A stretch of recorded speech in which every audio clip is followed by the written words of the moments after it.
भाई sperm said B, like मुझको लगा नहीं था कि मतलब लेवल आयशा ने बढ़ा दिया है और पेपर जो है थोड़ा मुश्किल आ रहा है। लाइक मतलब मैंने 7-8 दिन पढ़ाई किया था। लाइक मतलब पेपर थोड़ा मुझे टफ लगा, पर मतलब मैनेजेबल है स्पॉम शेड बी का। लाइक मैंने फर्स्ट टाइम दिया और फर्स्ट टाइम में क्लियर हो गया।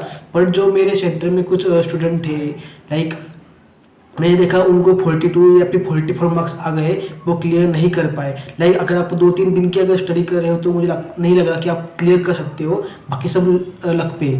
अगर ये अभी आप वीडियो देख रहे हो और आपके पास सिर्फ 2 दिन ही बाकी है एग्जाम के लिए, तो मैंने इस चैनल पे एक रील अपलोड किया है। आप उस रील देख सकते हो कि आपको कैसे प्रिपेयर करना चाहिए स्पॉम सेट बी के लिए। ये सब आपके लक के ऊपर है। अगर आप पास हो तो वेल, नहीं तो इस वीडियो में मैं बताने वाला हूँ कि मैंने किस तरीके से पढ़ाई की थी, जिस तरीके से मैंने स्पॉम सेट भी 7-8 दिन में क्लियर कर लिया है। तो मैं ज़्यादा वीडियो बड़ा नहीं करने वाला, आपको एकदम शॉर्ट में बताने वाला हूँ। तो देखो, सबसे पहली बात आती है लाइक आपको जो है आईसीआई के मॉड्यूल से ही पढ़ना है, कुछ भी हो जाए। क्योंकि मैंने देखा है जितने फैकल्टी के नोट्स है उसमें बहुत सारे कंसेप्ट नहीं है। लाइक 1-2 क्वेश्चन जो एग्जाम में आए थे वो मुझे किसी भी फैकल्टी के नोट्स में नहीं मिले। लाइक मैंने मॉड्यूल में रेफर किया था, वो मॉड्यूल में ही है। तो आपको मॉड्यूल ही रेफर करना है। सिर्फ क्या है, मॉड्यूल में कंटेंट ज़्यादा है तो आप और किसी फैकल्टी की बुक रेफर कर सकते हो अगर आपको मिली तो। देखो, आपको नोट्स जो मैंने है स्टडी मटेरियल से रेफर किया था। अगर आपको और किसी के नोट्स रेफर करने हैं तो एक CA रिद्धि बागवान मैडम है, आप उनके टेलीग्राम चैनल से उनके नोट्स ले सकते हो। लाइक मैंने उनके स्क्रिप्ट निकाला है, मतलब उनकी हैंडराइटिंग नोट्स उन्होंने रिपोर्ट बनाया है और अच्छी नोटबुक है। लाइक पेपर 6 के लिए भी सफिशियंट है। सिर्फ कुछ जगह पे आपको कुछ कंसेप्ट नहीं मिलेंगे, आप उसको राइट डाउन करके आप कर सकते हो। बाकी ये नोट्स मतलब वेल सफिशियंट नोट्स है। आपको मॉड्यूल, आप सिर्फ जो मॉड्यूल में जो कंसेप्ट इंसाइट है आप उसको ही पढ़ के जाओ, क्योंकि उससे मुझको 2-4 क्वेश्चन आया था मेरे एग्जाम में। तो कंसेप्ट इंसाइट भी आपको पढ़ना चाहिए after completing each chapter of respect to स्पॉम सेट बी का। तो इसके बाद अगर मैं बात करूँ तो लाइक आईसीआई स्टडी मटेरियल और रिद्धि मैडम के नोट्स है। और जो अगर मैं वीडियो की बात करूँ तो वीडियो के देखो, आपको यूट्यूब पे बहुत सारे वीडियो मिल जाएंगे, लाइक प्रैक्टिकल के, थियरी के, लंबे लंबे मैराथन। बट मैंने स्पेसिफिक जो एक ही फैकल्टी की वीडियो देखी थी, 2 देखी थी। एक है सुनील केसवानी सर जो कि PW के ऐप के ऊपर है। मैं सभी का लिंक जो है डिस्क्रिप्टिव बॉक्स में दे दूंगा आपको। देखो, सबसे पहले जो सुनील केसवानी सर है, मतलब मैंने उनकी वीडियो देखी थी तो उन्होंने बहुत अच्छी तरीके से एक एक कॉन्सेप्ट एक्सप्लेन किया है, एक एक एग्जाम्पल। लाइक मैंने उनके जो लेक्चर देखे हैं, उन्होंने एग्जाम्पल लिए हैं, इलस्ट्रेशन लिए हैं, TYK को सॉल्व किया है, MCQ सॉल्व किया है, और आईसीआई के जो केस स्टडी बेस्ड MCQ है उसको भी उन्होंने सॉल्व करके दिया है। आईसीआई के MCQ, डायरेक्ट MCQ, उसको भी उन्होंने सॉल्व कर बताया क्लास में। मतलब आपको क्लास लंबी लग सकती है, बट मैं आपको गारंटी देता हूँ कि उसके अंदर बहुत सारा कंसेप्ट कवर है। लाइक आपको किसी भी अदर फैकल्टी के लेक्चर देखने की जरूरत नहीं है, और वो लेक्चर एकदम रिसेंट है तो आप उसके ऊपर रिलाई कर सकते हो। तो मैंने उनके देखा था, और मैंने AR1 के कुछ, मतलब उसके अंदर कुछ थियरी लेक्चर नहीं है तो उसके लिए मैंने AR1 के लेक्चर देखे थे। देखो, अगर मैं इस सब्जेक्ट की बात करूँ तो देखो, ये जो अपना कॉस्टिंग और स्ट्रेटेजिक मैनेजमेंट का जो शेड भी है, इसमें बहुत सारे कंसेप्ट ऐसे हैं जो कि आपके ऑलरेडी इंटर में हो चुके हैं। फॉर एग्जांपल अगर बात करूँ तो आपको सप्लाई चेन पता ही है, उसके बाद प्रोडक्ट लाइफ साइकिल है, पेरेटो एनालिसिस जो कि हमारे ऑडिट में था। मतलब बहुत सारे कंसेप्ट सप्लाई चेन मैनेजमेंट आपने पहले की जगह पढ़ा ही है। कॉस्टिंग में बात करूँ तो स्टैंडर्ड कॉस्टिंग हो गया, मार्जिनल कॉस्टिंग का भी कंसेप्ट है, एक्टिविटी बेस्ड कॉस्टिंग भी है। तो ये कंसेप्ट आपको पहले से पता है। तो मैंने क्या किया था, मैंने पूरे 8 दिन दिए थे इसके लिए। मैंने 8 दिन की प्लानिंग की थी। लाइक अगर आप 4-5 घंटे रोज पढ़ेंगे तो भी आपका हो जाएगा सुबह और शाम को। तो और जो भी लेक्चर है, आप लेक्चर को अकॉर्डिंग टू आपकी स्पीड से देख सकते हो। मैंने 1.5 की स्पीड से देखा था, तो ये आप कंप्लीट हो जाएगा। देखो, तो मैंने सबसे पहले क्या किया था, सबसे पहले जो ट्रांसफर प्राइसिंग है उसको कंप्लीट किया।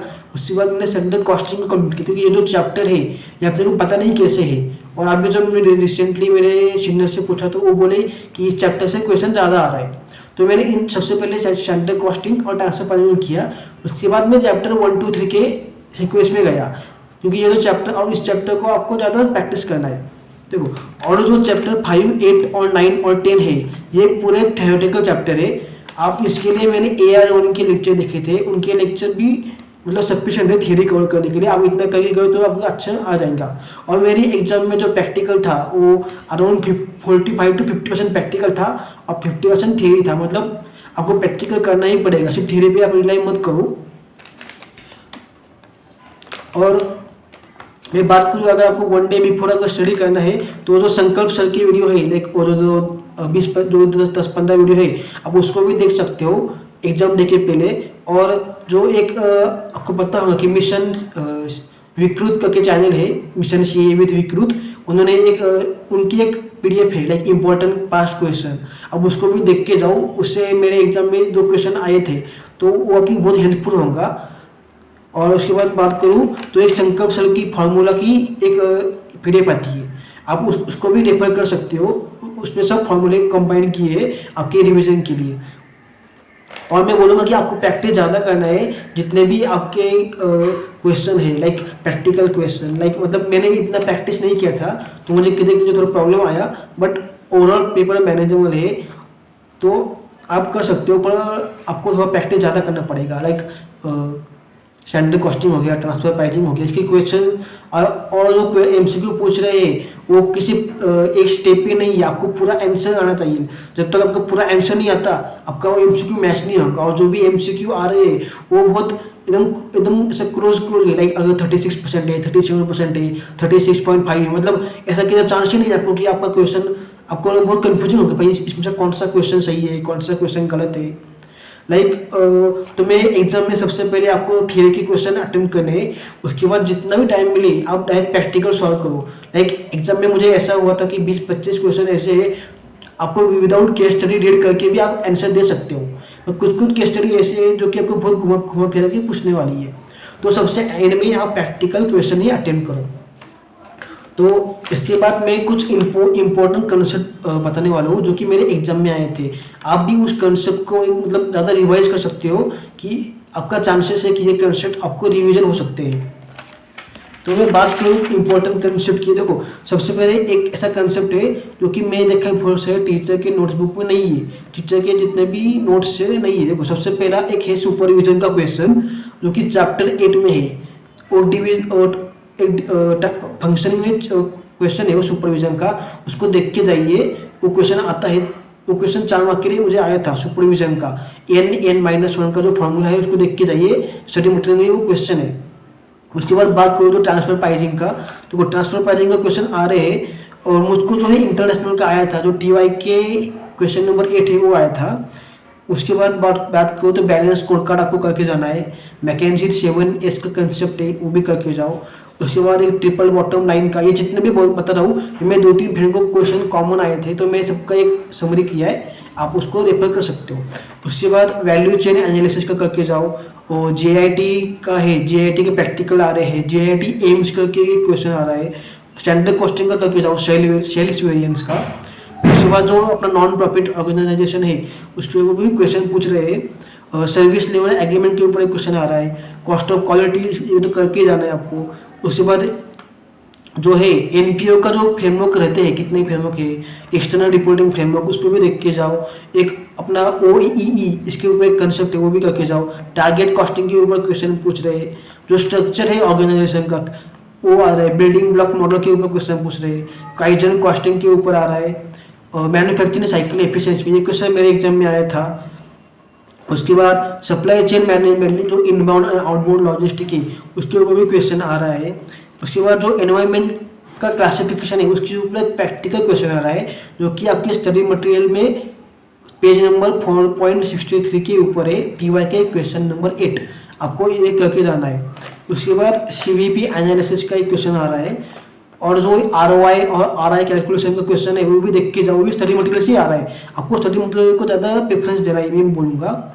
उसके बाद सेगमेंट एनालिसिस के ऊपर क्वेश्चन आ रहा है, लाइक कौन सा सेगमेंट है, जोग्राफी का है, लोकेशन है, किस टाइप का सेगमेंट है, ये क्वेश्चन मेरे एग्जाम में आया था। 3E's के ऊपर क्वेश्चन आ रहा है। टाइप्स ऑफ रिपोर्ट होता है, लाइक प्रोग्रेस रिपोर्ट है, progress report, trend report, variance report, इसके ऊपर क्वेश्चन आ रहे हैं। 3C's के ऊपर क्वेश्चन आ रहे हैं। जो अपना अल्टमैन जेड स्कोर मॉडल है उसको भी करके जाओ। उसके बाद पैरेटो एनालिसिस के ऊपर क्वेश्चन आ रहा है। लाइफ साइकिल कॉस्टिंग है उसके ऊपर क्वेश्चन आ रहा है, और टाइप्स ऑफ मार्केट का भी अच्छे से देख के जाओ। और उसके बाद प्राइसिंग कितने कितने टाइप के प्राइसिंग हो रहे वो आ रहा है, एबीसी एनालिसिस के ऊपर क्वेश्चन आ रहा है। उसके बाद जो मुझे क्वेश्चन आया था ट्रांसफर प्राइसिंग का, वो मुझे पार्टली कैपेसिटी पे आया था। तो एक क्वेश्चन के देख के जाओ और मॉडल को क्वेश्चन ज़्यादा देख के जाओ, इतना ही बोलूँगा। और थ्योरी भी अच्छे से करके जाओ, थ्योरी का भी वेटेज अच्छा आ रहा है। और बाकी वैसे पेपर तो मैनेजेबल है। तो अगर आपको ये वीडियो हेल्पफुल लगा होगा तो वीडियो को लाइक ज़रूर कीजिएगा और आपके दोस्तों के साथ भी शेयर कीजिएगा। और चैनल को नए हो तो चैनल को सब्सक्राइब करो और ज़्यादा से ज़्यादा वीडियो अपने दोस्तों के साथ भेजो। Thank you very much, thank you और ऑल द बेस्ट आप सभी को आपके स्पॉम एग्ज़ाम के लिए।